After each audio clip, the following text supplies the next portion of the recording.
Shalom. Mari kita merenungkan firman Tuhan. Kita baca dari surat Galatia pasal 6 ayat 15. Sebab bersunat atau tidak bersunat tidak ada artinya, tetapi menjadi ciptaan baru, itulah yang ada artinya.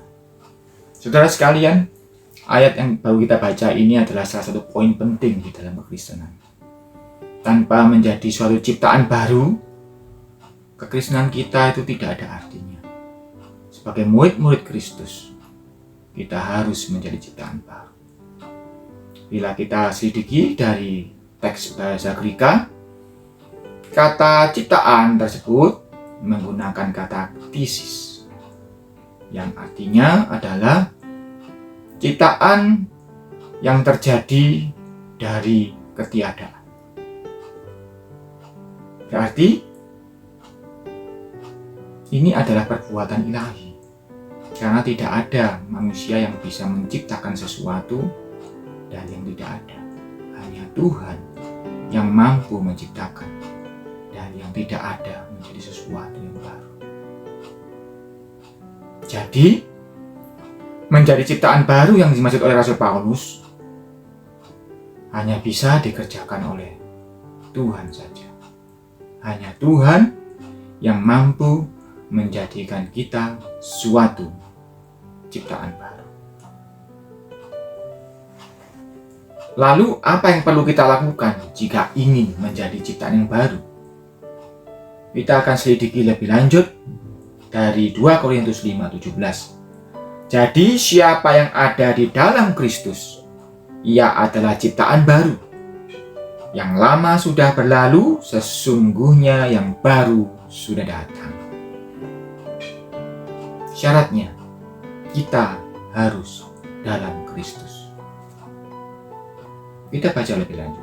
1 Yohanes 2 ayat 5-6. Tetapi barang siapa menurut firman-Nya, di dalam orang itu sungguh sudah sempurna kasih Tuhan. Dengan itulah kita ketahui bahwa kita ada di dalam Dia.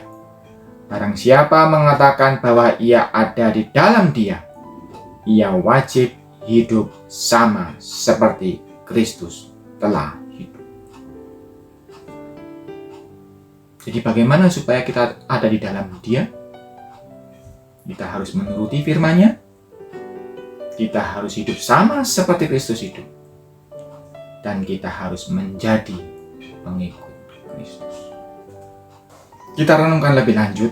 Kita baca Matius 16 ayat 24. Lalu Yesus berkata kepada murid-muridnya, setiap orang yang mau mengikut aku, ia harus menyangkal dirinya, memikul salibnya, dan mengikut aku. Jadi ketika kita ada di dalam Kristus, kita harus menyangkal diri, kita harus memikul salib, lalu mengikut Kristus. Menyangkal diri itu berarti sifat, perasaan, pikiran, perkataan, perbuatan, dan kebiasaan-kebiasaan yang tidak berkenan di hadapan Tuhan harus dihapus dari kehidupan kita, dari kepribadian kita. Dan itu harus diupayakan setiap hari dengan segenap kekuatan, segenap jiwa, segenap hati. Dan di dalam proses penyangkalan diri akan ada penderitaan. Karena penyangkalan diri adalah proses mematikan daging. Itulah penderitaan memikul salib. Karena kebiasaan-kebiasaan kita yang lama, yang notabene adalah zona nyaman kita, harus dipangkas habis dan digantikan dengan kebiasaan-kebiasaan baru, perbuatan, perkataan, pikiran, perasaan yang baru, yang sesuai dengan firman Tuhan. supaya kita bisa seturut dengan kehendak. Lebih lanjut kita akan selidiki dari 2 Korintus 3 ayat 18. Tetapi apabila hati seorang berbalik kepada Tuhan, maka selubung itu diambil daripadanya. Sebab Tuhan adalah roh, dan di mana ada roh Tuhan, di situ ada kemerdekaan. Dan kita semua mencerminkan kemuliaan Tuhan dengan muka yang tidak berselubung, dan karena kemuliaan itu datangnya dari Tuhan yang adalah roh, maka kita diubah menjadi serupa dengan gambarnya dalam kemuliaan yang semakin besar. Dalam tahap ini, ketika kita mulai menyangkal diri dan kita berbalik kepada Tuhan, berbalik artinya bertobat, meninggalkan yang lama, mengarah kepada yang baru. Maka pada saat itu, ketika kita berbalik dari hidup yang lama, dari kebiasaan yang lama, Tuhan juga mulai mengubah kita menjadi serupa dengan gambar. Itulah proses menjadi ciptaan baru. Jadi yang mengubah itu Tuhan. Dari yang lama menjadi yang baru itu Tuhan, bukan kita. Tapi bagian kita adalah menyangkali diri, berbalik kepada Tuhan. Dan tertulis, Tuhan adalah roh. Jadi ketika kita diubah seturut gambarnya, yang diubah itu adalah roh kita. Yang tadinya pemarah, maka kita akan dikaruniakan roh sabar. Yang tadinya kikir, akan dikaruniakan roh pemurah. Yang tadinya gampang tergoda dengan hal-hal yang buruk, Tuhan akan berikan roh pengendalian diri,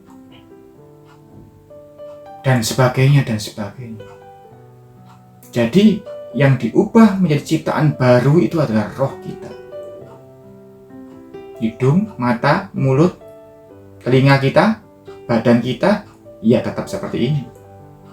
Tetapi yang diciptakan baru itu adalah roh kita. Dalam teks bahasa Greka, kata diubah itu menggunakan kata metamorfo, yang artinya kurang lebih sama dengan kata metamorfosa yang kita pelajari di sekolah. Bagaimana seekor ulat berubah menjadi kupu-kupu. Sebelum menjadi kupu-kupu, ulat pekerjaannya setiap hari hanya makan. Begitu pula kita harus setiap hari makan firman Tuhan. Karena yang dirubah adalah roh, maka makanan kita adalah firman Tuhan, yang adalah pribadinya Tuhan. Setiap hari renungkan firman Tuhan, dan mulai usahakan melakukannya. Ganti kebiasaan yang lama dengan yang sesuai dengan firman Tuhan. Terus makan firman Tuhan. Nanti ada waktunya kita akan menjadi kepompong, lalu menjadi kupu-kupu, suatu ciptaan yang baru. Dalam 2 Korintus 3 ayat 18 tadi tertulis, dalam kemuliaan yang semakin besar. Itu menunjukkan adanya proses, ada tahapan-tahapan yang harus kita lalui hingga kita menjadi suatu ciptaan yang baru, yang benar-benar serupa dengan Dia. Seperti seorang penjunan memproses tanah liat menjadi suatu gerabah yang indah, demikian pula Tuhan terkadang harus memproses ulang kita, meremukkan dan membentuk kita sesuai dengan yang Dia inginkan. Demikian pula proses menjadi ciptaan yang baru, mengalami tahapan-tahapan yang kadang sangat menyakitkan. Timbul pertanyaan di dalam hati saya, kenapa proses yang demikian menyakitkan ini harus dijalani oleh anak-anak Tuhan? Tahukah ada apa di balik semua ini?